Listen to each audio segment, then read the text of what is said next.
Okay, Andy, can you hear me okay? Yeah, I can hear you fine. Okay, all right. I think we lost Deb from Yeah.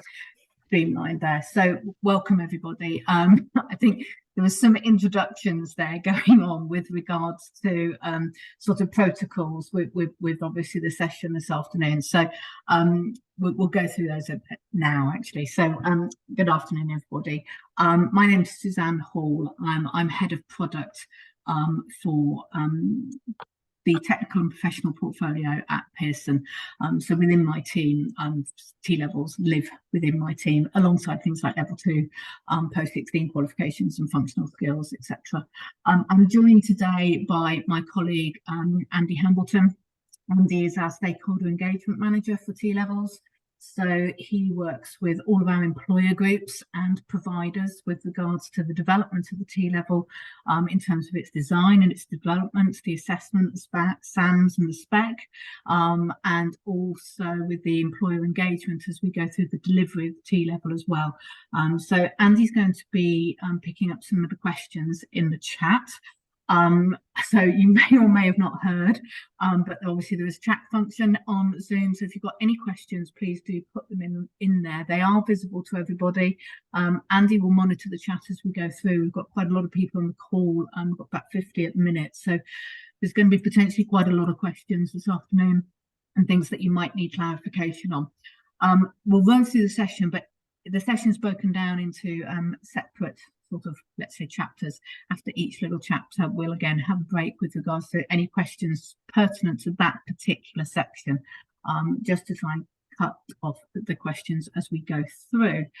You should be able to see my slides. I'm hoping you can. Andy, can you just give me a nod? Yeah, I can. Lovely.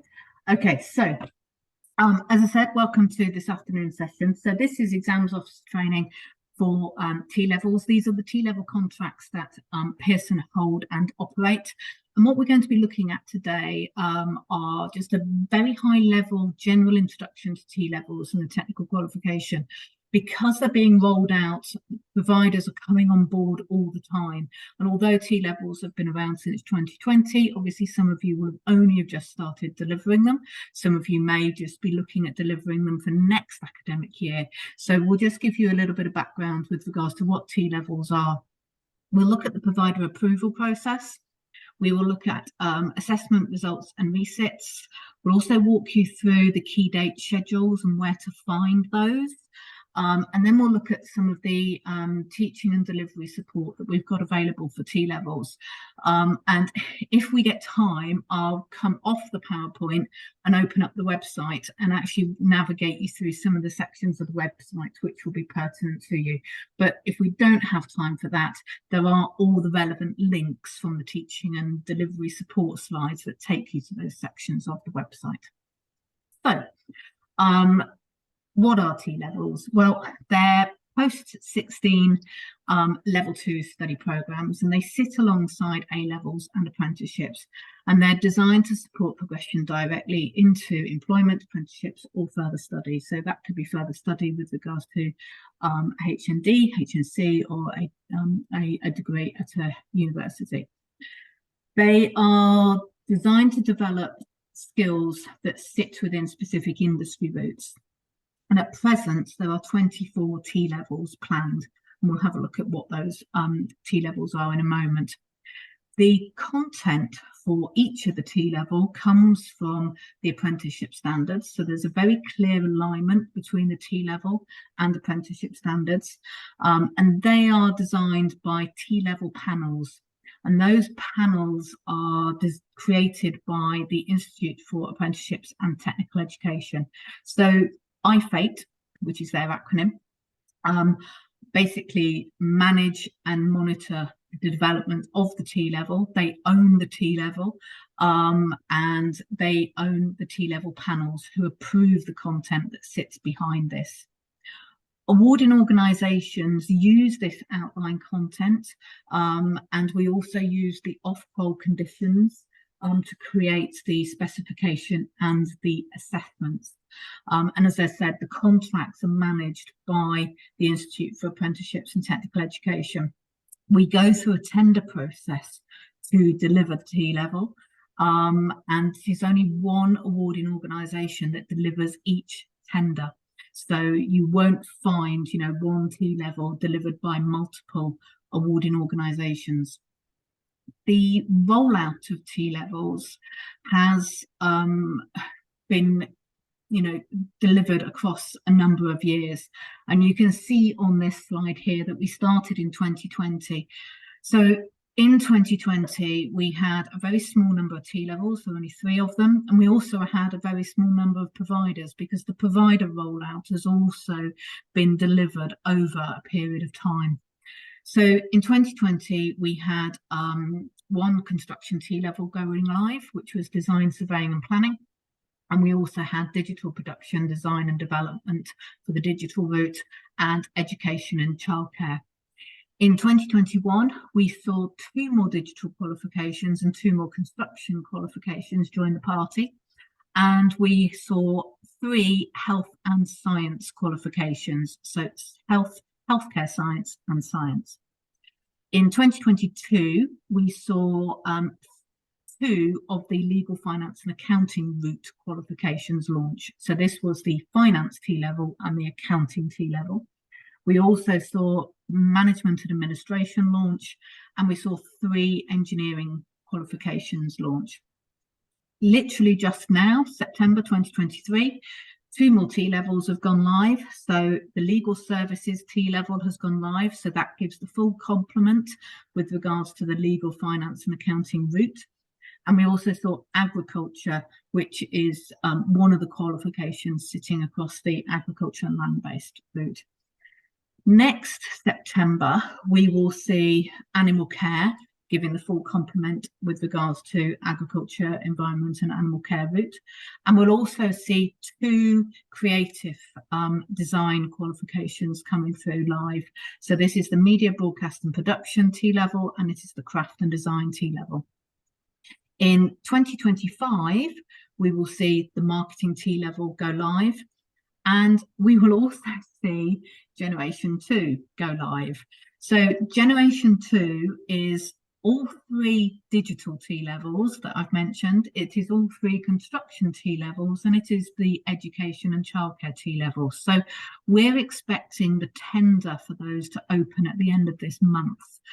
So there'll be a tender process, and you could see a different AO take over the contract of those 7 T-levels that will be tendered for at the end of this month.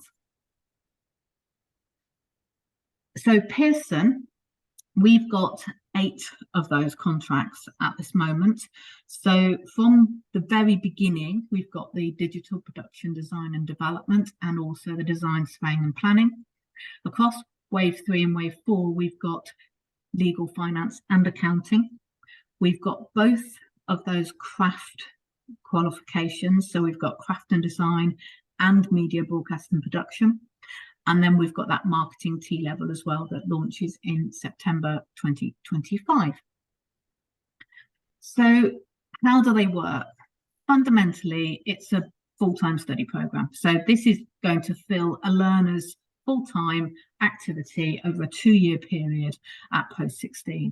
It's made up of a large substantial qualification called a technical qualification, and it also includes a minimum of 315 hours of industry placement, and the industry placement needs to be aligned to the occupational specialism within the T-level in the vast majority of cases. Both of those 2 components together form the overarching T-level, so they both live together. The technical qualification is the bit that, as an awarding organisation, we're responsible for. So awarding organisations aren't responsible for the industry placement. The DFE are responsible for that, and the DFE have got an industry placement team, and if you need specific information about the industry placement, they're the people to contact. We deliver that technical qualification. Now, the structure of Pearson's technical qualifications looks like this on the screen. All T-levels will have a core component and an occupational specialism component, and they are then split into different things. So The core component is the core knowledge and skills that will go right across the whole of the T-level and T-level route. From an assessment point of view, it's broken into primarily 3 assessments. And you can see here on the screen, we've got exam paper 1 and paper 2, and then we've got something called an employer set project. Our assessments for those 3 assessments are split equally. So a third and a third and a third in terms of teaching, learning, content and time. The 2 exams, they look and feel like A-level papers. They're both 2 hours, 30 minutes. They're graded A star to E. And they are delivered in a very knowledge fashion. And the papers, if you looked at them, would look and feel like an A-level paper, in all honesty. The employer set project, the name's a little bit wrong here. It's not set by the employer, it's set by Pearson. So we set this, we validate the tasks with employers. So it's a set task by us and it's marked by us.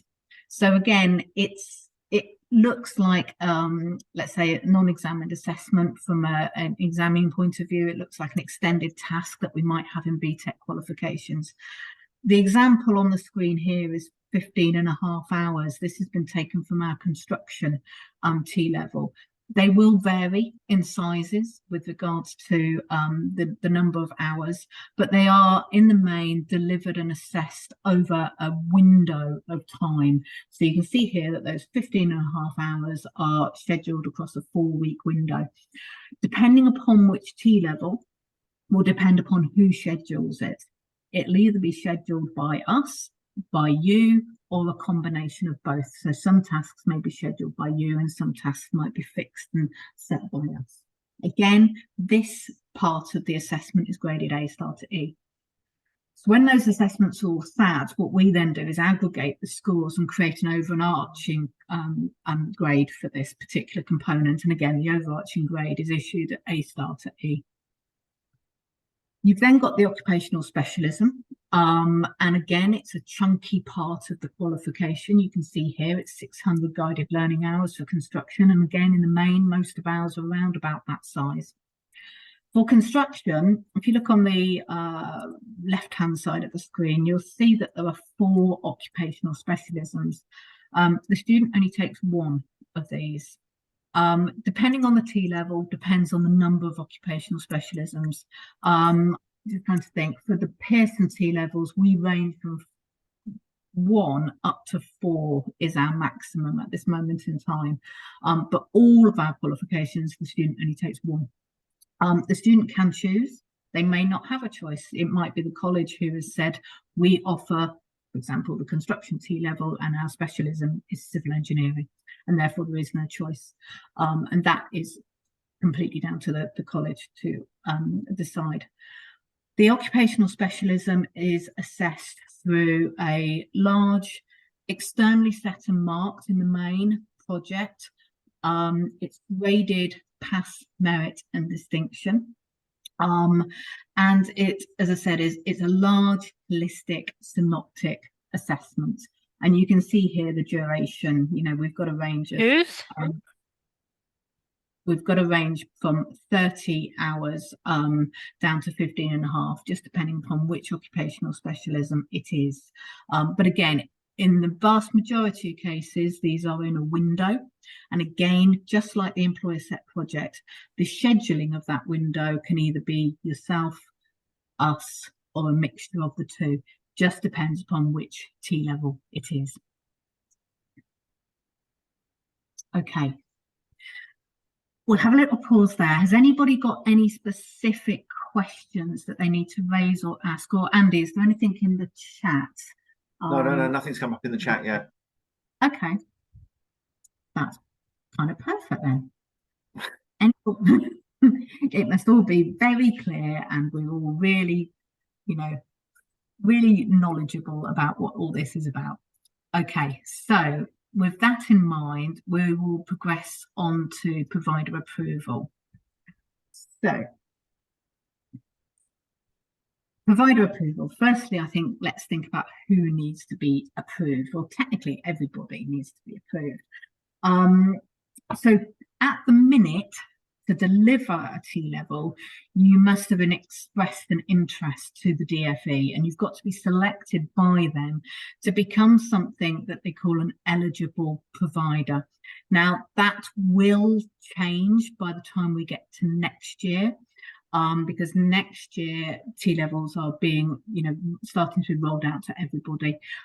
So that eligible provider list will start to go. But at the moment, to deliver T-levels, you have to have been on that eligible provider list. Being an eligible provider means that you've been selected by the DFE to deliver T-levels commencing in a particular wave. So if you think back to that slide where I talked about T-levels rolling in on year by year by year, they were all referred to as waves. However, even if you are, designated as being eligible, you still need to be approved by the relevant awarding organisation to deliver the T-level that forms part of, to deliver the technical qualification that forms part of that substantial T-level. And you've got to be approved for each technical qualification you wish to deliver. So that means you might be seeking approval from us, NCFE and City and Guilds. So for example, if you're delivering our construction in digital design, surveying and planning, and you're also delivering on-site construction, which City and Guilds own, you've obviously got to apply to both of us to deliver those respective technical qualifications.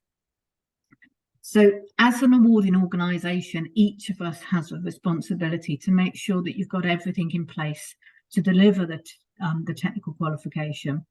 And we also need to make sure that you understand each of our quality assurance processes, because they are slightly different, and make sure that you've got the relevant and correct policies and processes in place, particularly in order to deliver live assessment and examinations. So in the main, this is following JCQ requirements with regards to ICE conditions for delivering external assessments. The approval window for all of us, all organisations, AOs that are delivering T-levels at the minute, opens in the spring term. It's normally around about February half term that it opens. And those approval windows last until about June. So there's a reasonable amount of time to get that approval in. So you're applying for approval in the spring term before first teach the following September, if that makes sense. So how do you apply? Well, everything you need to know is on our training and admin page from our T-level website. So the first thing that I would definitely recommend you do is make sure that you've got a copy of a document that's called a guide to provider approval. And again, I'll show you when we do some navigation of the website where that is. So that little handy document is going to give you all the information and all the links to the application forms and the guidance documents that you need to have. The application process is reasonably simple. You complete one of two forms. So the first question to ask yourself is, am I a Pearson Vocational Qualification Centre already? So do you already deliver vocational qualifications such as BTECs or functional skills? And if the answer is yes, then complete the T-level technical qualification delivery approval application form, because we already know things about you. We'll have already done certain checks and gone through certain processes with you. So that form is, I'm going to say, a little bit shorter and a little bit simpler to complete. If the answer is no, then you're a completely brand new centre to us. And therefore, you need to complete the vocational provider approval application for T-level technical qualification form. It's got such a long, lovely name. That form, as I said, because we don't know anything about you, we'll have some additional information in there that we need to gather. You'll also need to create a Pearson professional profile for each member of your delivery staff that is delivering that particular technical qualification, or alternatively, you can just submit a copy of their CV. What we can't do is at the minute auto-prove for technical qualifications. So as part of the rollout of T-levels and their development, we've not been permitted to do that. So even if you're delivering a very similar vocational subject, whether it's in a BTEC area, you've still got to apply for provider approval. Okay. And I think that takes us on to the next little slide. So again, Andy, have we got any No, nothing in the chat. I think people are ignoring me. Okay. Has anybody got any questions that they need to ask on provider approval? Are you all happy?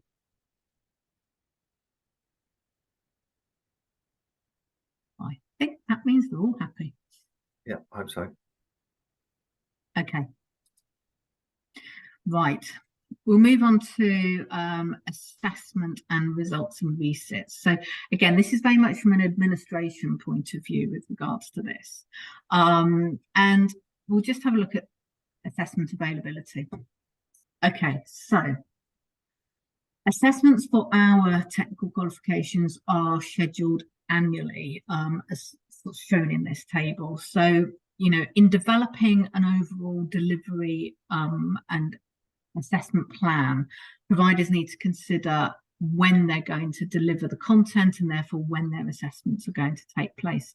And obviously all students must be prepared for that external assessment by the time they undertake it. You've already seen the structure of the technical qualification and the assessments within it. So the core component and the occupational specialism. So as I've said, the core has got those 3 assessments, 2 exams, and the employer set projects. And the students must be entered into the assessment series that they wish to sit the assessment in. So that's one real key thing. So you'll make a registration onto the T-level, onto the technical qualification, but you need to make an entry for the assessment window they want to sit the assessments in, because obviously we've got multiple assessment windows over a 2-year period, and if you just make a registration, we don't know when you want to sit the assessment, so we won't send you a paper. So in terms of T-level qualifications, we have obviously the core component of exam 1, exam 2, and an employer set project. They are available in a summer series and an autumn series. The 2 core exams are set date, set time, and they're paper-based. And as I mentioned before, the employer set project is in a window, in a mixture of set date, set time, depends on which T-level it is. But again, available summer and autumn. So our autumn window runs probably from about the end of October half term. So it runs really in November. The summer window, the exams tend to take place, I'm going to say about the first week of June, and the employer set project will actually come before that. So it will often be in May and finishing in the main before the May half term. Some technical qualifications will see the employer set project fall into the beginning of June. But we try to keep it as far back in the academic year as we can to give as much teaching and learning time in terms of curriculum. The occupational specialisms, that series is once a year. Now we call it summer. We call it summer because we're going to give you the result in the summer. And the reason we call it that is because in actual fact, across all of our T-levels, it really ranges in terms of the start date of this. Some of them start in March, some of them start in April. And again, because of Easter, it can fluctuate where it will start in April. So because of it all starting a little bit all over the place, that's why we just call it summer, because it's a little bit more simplistic. So think about summer, the result, but it's only once a year. And when a T-level first launches, the core papers will be available in the summer of the first year. So we would never really expect a learner who had started their T-level, let's say they started it right now in September, we would never expect that learner to be taking their core assessments in the very first autumn, because fundamentally they've had 6 weeks on programme. So when we first launch a T-level, we always make sure that centres actually are thinking about utilising the assessments appropriately. Results day falls here. So for results day, we make sure obviously you're communicated to before results day coming up. So we have results day for the summer series on, I'm going to say, normal level 3 results day. So this is the results day that JCQ creates. So it's the results day that BTEC results get released, Cambridge Technical results get released, it's A-level results day, it's that level 3 results day. Our autumn series, the results day is on the second Thursday in March. And again, that's obviously our results day. You may find that different AOs offering different A levels will have a slightly different results day from their autumn series. It will just depend upon, you know, the time frames in terms of when they're delivering assessments and when they get the marking done. We release the results for the technical components, but please note that we don't release the T-level result. So remember I said before that the T-level itself is made up of this large technical qualification and the industry placements. These two things are aggregated together and they make the overarching T-level result. So on results day, what you'll get from us on your results slip is the component grades. So the student will see the grade that they got for the core exams and the employer set project and also the overarching core. And they're all going to be that A star to E. They'll also see the grade that they got for the occupational specialism. And remember, that's past merit and distinction. We don't aggregate those two things together and make an overarching T-level grade. The DFE do that. So on level 3 results day, you'll get the component results from us. And if the learner is at the end of their programs, at the end of their 2 years, you'll also get the T-level result from the DFE. So that also means that we don't issue technical qualification certificates or T-level certificates or T-level statements of achievements. So we're not required to do that as part of the contract. Those all come from the DFE. Okay, so we, as I said, we normally communicate with you well in advance of results day. We provide embargoed results the day before. And at that point, obviously, we also make available scorecards outlining the achievement in percentage terms against each assessment objective. For the core exams, Results Plus will be available. So if, as a centre, you're used to using Results Plus for perhaps functional skills or BTEC, our core exams for T-levels are all on Results Plus as well, meaning that you can look at the trends across and within a cohort. And we also offer provisional component results slips as well. And we'll just have a little look at resets. So there's one question that's come up, is how do the results come to the centres? I'm not really sure exactly how they're received at the centres. Are they electronic or posted? Electronic. Or they come through at Excel Online. Okay, then. Hopefully that's. And I think Shelley's on the call, so if I've answered that wrong, Shelley, yeah, can you put that in the chat? No, you've answered it correctly. I was going to say that they get this CSV file sent via Excel Online, and they can also view it in the results app. Perfect. Okay, hopefully that answers that question. Yeah, it does. Yes, that's perfect. Thank you. Lovely. Right, so resit arrangements. So as per the off-call conditions, there isn't a specific resit window. So we're not permitted to create a resit window that is specifically about resits, like you would get maybe for A-level GCSE example. But that autumn window that we were talking about, lots of centres are using that as a resit window. So if a learner needs to resit perhaps their summer assessments, they're using the autumn window at the beginning of the second year as that resit opportunity. Students can resit basically any of the assessments in any series. So they could resit the core exams, the employer set project, the occupational specialism, or any combination of those. But of course, as with everything, there are some reset rules, and it's mainly around the core exams. So where a student perhaps either fails one of the core exams, or maybe they just want to improve their grade on one of the core exams, they must resit both of them, and they must do that in the same series.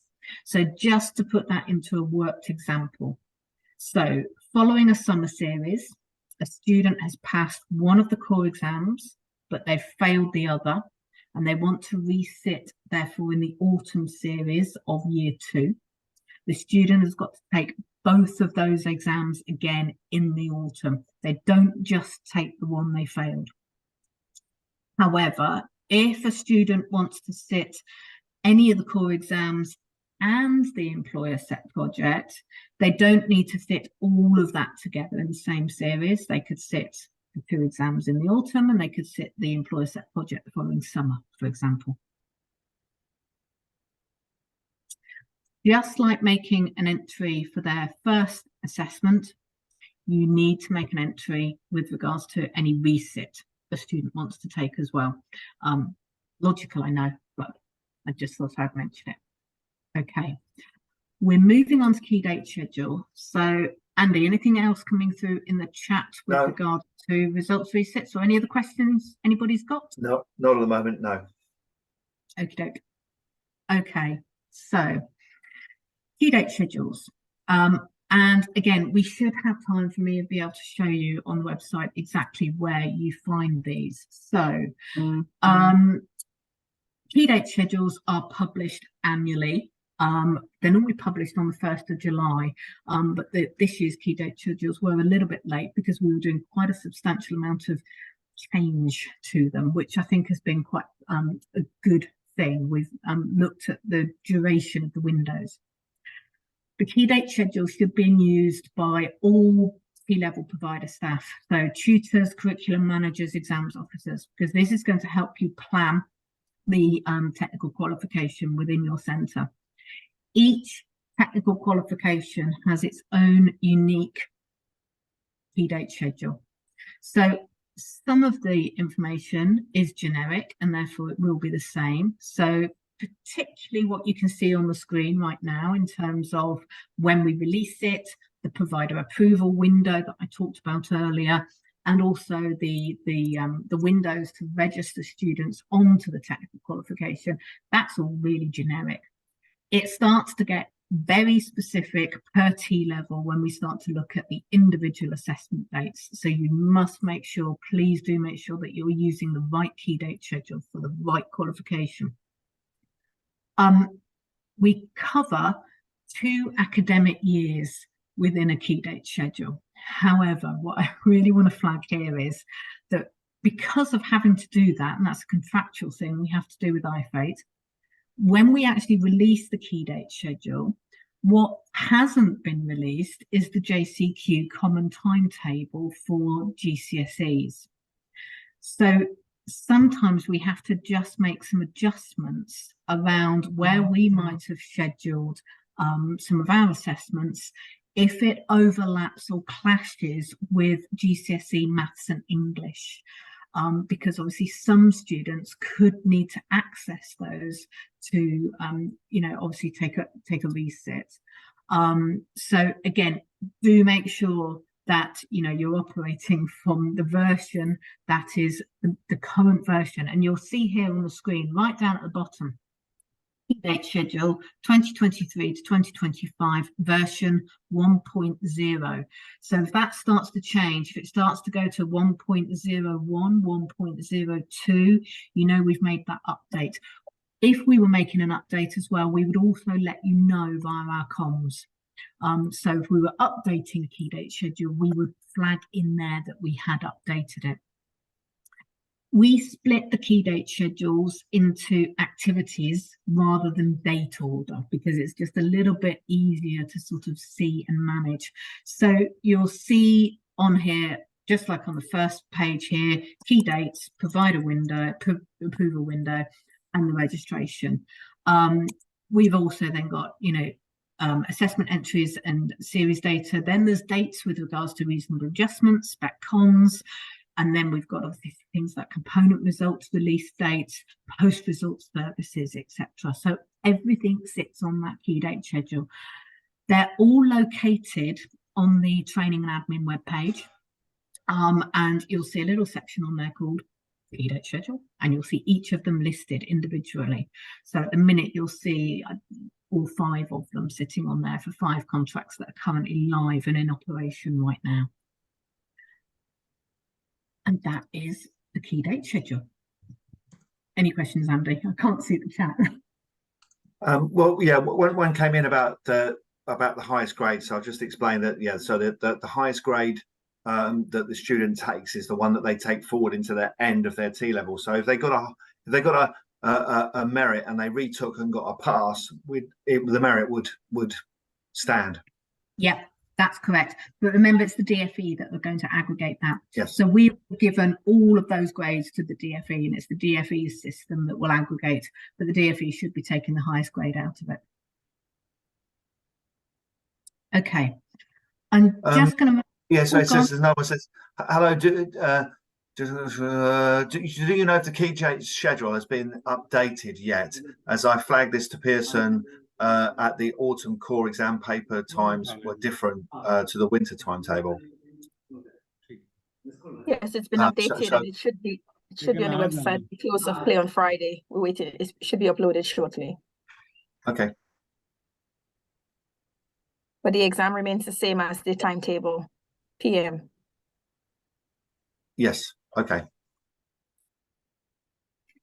Okay, so I'll just walk you through a little bit about communication and support and where to find things, and then hopefully get onto the website, and we'll just wander through the website. So we have a dedicated T-level webpage.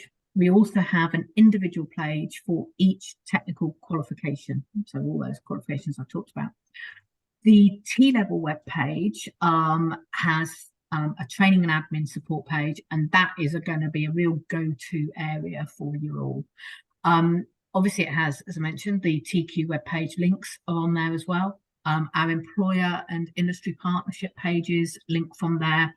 And we've also got a link on there into our T-level foundation year page as well. So for level 2 learners who are on programme and considering progressing onto a T-level. You'll also, from the T-level website, find our comms archive. So we send out communications every month, with the exception of August, and it generally drops in the 2nd week of the month. So we should be seeing comms going out. It's probably already gone, actually, because we're on Thursday now. So I think it would have gone Tuesday of this week, would have been our October comms. The archive for all of our comms drops is on this page, but if you don't receive those communications, you'll be able to sign up again from that web page there. And again, we would recommend that anybody who is either delivering or supporting the delivery through administration does sign up for these, because this is where not only are we going to tell teachers and tutors about resources and support materials, we're also going to be talking about making entries, making registrations. It's where all the results comms will go in as well. So those comms are really important for anybody who touches a T-level within a centre. From that page as well, you'll also find our FAQs and also our contact us information button.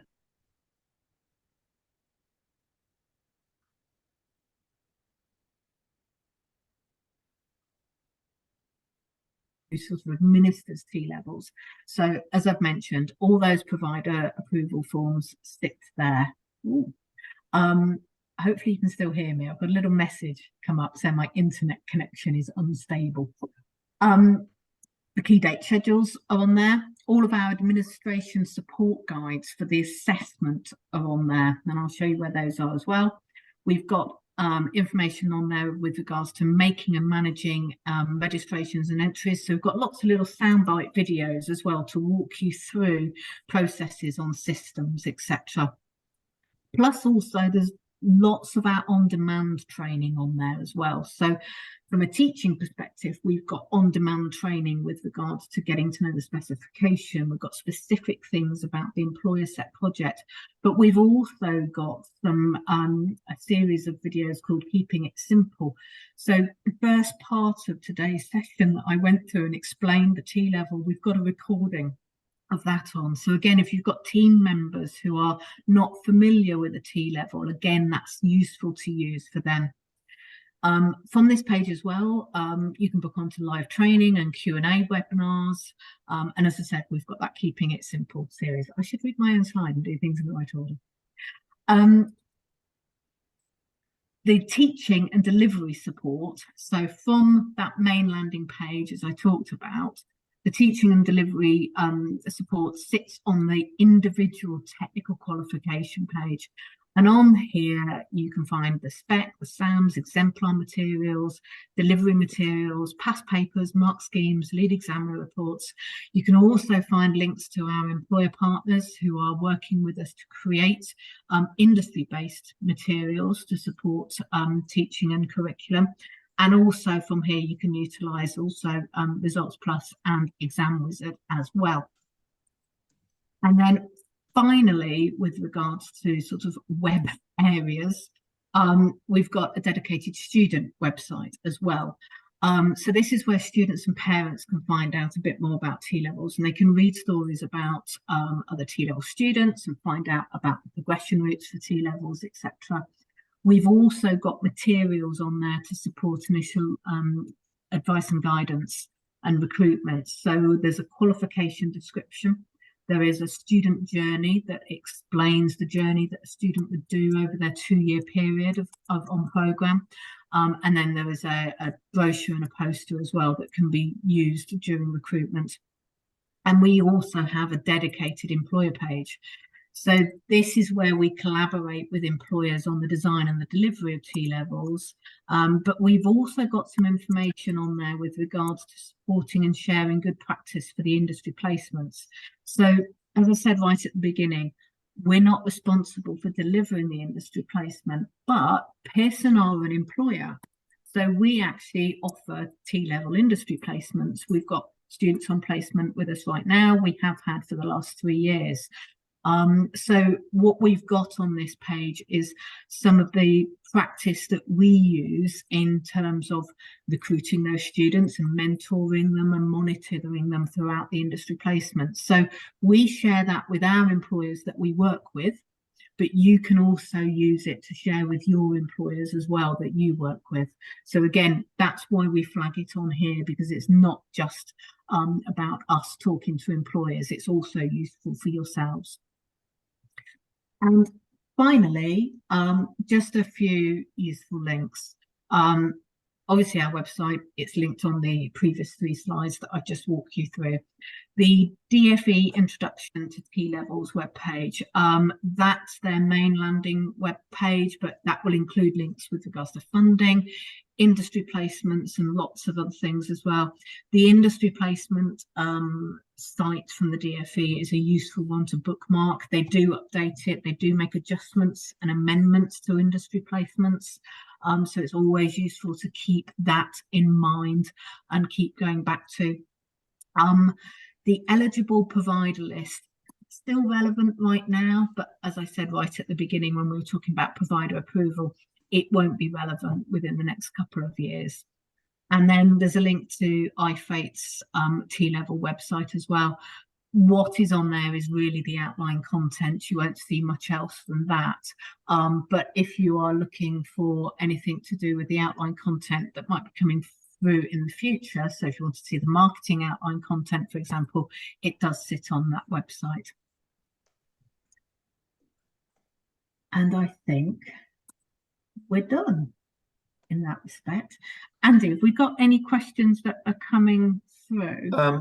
Yeah. There was one that came through that how do exams officers help teachers in making sure that they're putting in the standards and assessments? And I mean, I pointed really basically everything's on the website that they may need, all the all the forms and bits and pieces, and the aids for and how to set up the systems and sample assessments and the specification. It all sits on the website, really. So I would say that's probably the best way that that you can assist, is to point the teachers in the direction of the website and say all the materials there, really, for them to use.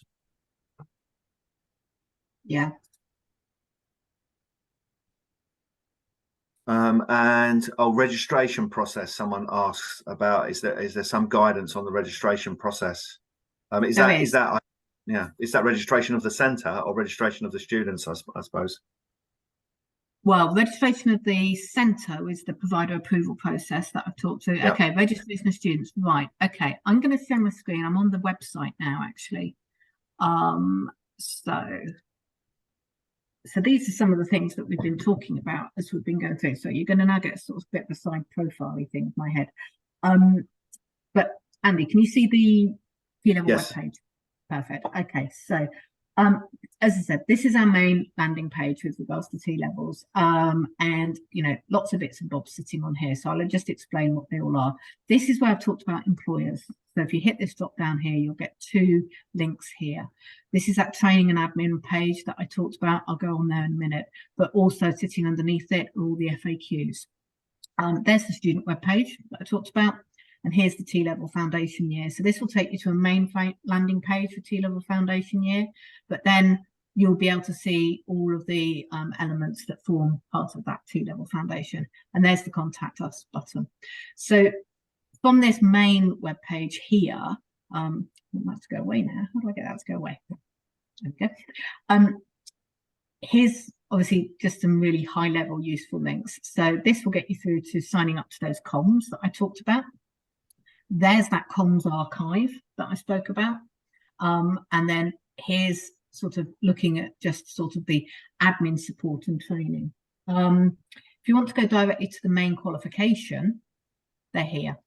So you just hit the spec front cover fundamentally, and that will take you through to the bit of the website that houses everything that is specific for that qualification. You'll notice here the 3 that are in development right now. That takes you through to a similar page. Not much sitting on there at the minute because they are in development. But once we have nice shiny specs and things like that, you'll see similar sort of spec covers down here that you'll be able to hit through to. I don't know what we're going to do when we run out of colours here. Yeah, that's it. I'm going to not sure. Mush them together. So the training and admin support. So here we go. So somebody asked about registrations. So if you look under here with regards to admin support videos, you will see in here a little video about making a registration. So that's where you need to go. You've also got things about managing learner details, withdrawing registrations, etc. Transferring them. And then remember I talked about you've got to make a registration and an entry. Here's your little video with regards to making an entry and then managing those entries. We've got another little video about provider approval that I walked you through earlier, and then another little one with regards to assessment results and resets. They're predominantly actually what I've just said today, so you probably don't need to watch those 2. So that's where that little video would sit in terms of support to make a registration. Talked about the key date schedules, so they're sitting here, and you'll see 1 for each. I don't know why I've got this big space here. Some of you might not have that big space, but I have a big space sitting there. We don't know why. And as we get new T-levels come on board, obviously those key date schedules will be put on onto the website. But as I said, Shelley was saying a moment ago, we're making some adjustments because again, there's a clash, and it's to do with the GCSE. It's to do with that common timetable. Talked about provider approval. So here's the provider approval section. And again, if you hit that drop down, and I said, first of all, read that guide to provider approval. That's sitting here. So read that first, and then there's the forms. There's a guide to fill in one of the forms, and there's that professional profile. So either that comes through or a CV comes through. So all of the documentation is sitting there with regards to provider approval. Talked a little bit about assessment support guides. I mentioned those. So these are specific guides to help with the administration of assessment. This isn't about delivery, this is about administering the assessment. So core exams follow JCQ guidance. That's what sits there. But these do a similar type of thing to the JCQ ICE guidance. We've got a generic one that goes across the ESP and the OCSPECs. So this is where there's just generic things that go across everything. And then you'll see here, we've got the employer set projects for each of these at the minute. The occupational specialisms, because obviously they're not sat till next summer now. There'll be ones coming up online for the OCSPECs, probably by the end of this year, early next. So they'll appear there, but they're always here. We don't put them into the qualification page. It starts to get too confusing. We keep all of the admin sitting on this page. Likewise, all of the training sits a little bit further down. So this is where all of the training is, and the training archive is all sitting there as well. And there's that little selection of keeping it simple that I talked about if you wanted to, you know, cascade any information to other colleagues with regards to introducing the T-level, or a bit about the core, or a bit about the occupational specialism. It's really high level. We also here as well, and I can't, oh, here it is, right at the bottom. We do a policy update. So we've been aware over the last 12 months that there's been loads and loads of policy changes coming through from DFE with regards to T-levels. And, you know, sometimes we miss things. So every term, and I think I don't know when we're recording this term's one, it's imminent. But every term we put a bit of a policy update on there as well, just to highlight some of the things that have changed recently with regards to T-levels. And again, we put that in the comms. So that's why it's always going to be really useful for you to sign up to the comms. The student web page looks like that. So it's going to change shortly. It's going to be organized a little bit clearer. But you know, you can find things like the brochure, the provider journey, the qualification descriptions. I think that's under how do they work? Maybe not. What will I learn? There it is. That's where the qualification descriptions sit. So again, all of that information is useful for initial advice and guidance. Okay, I'll stop sharing my screen. And I think we've got about 5 minutes left. If there are any more questions coming through, or if anybody's got any questions. So someone has put in, is there base data for T-level core exams? I'm not really sure what they're looking for there. No, I'm not sure what you're looking for either. We wouldn't share data from other centres. The only data that you're going to get is out of Results Plus for your own centre. Oh, Shelley's put no base data, so. Yeah. The PowerPoint will be shared with all of you.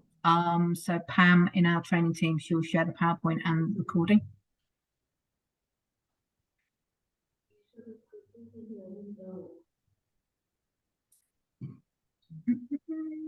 Any other questions?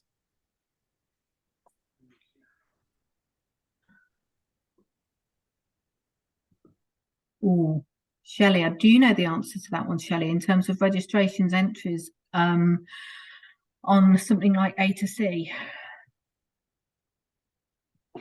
Oh no, Hello, I do. Sorry. Oh, sorry. Go ahead.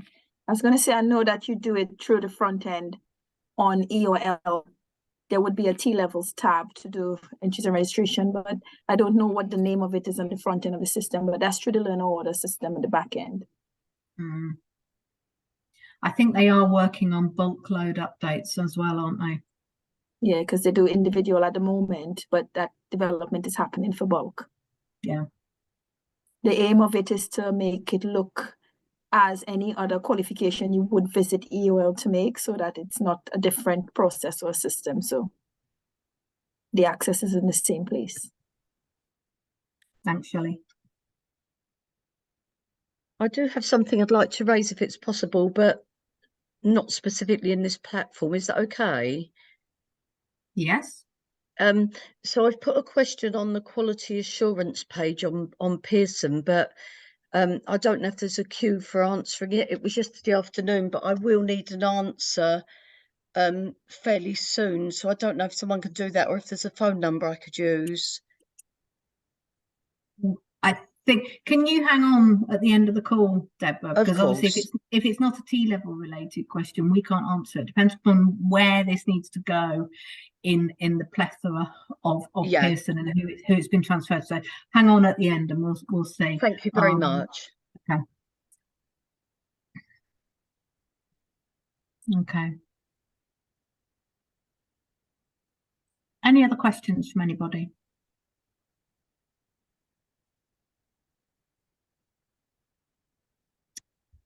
I think that's it. So that nice silence means that's it. Okay. If there are, then obviously, you know, there's the contact us button on their website. You can come through and ask a question through there.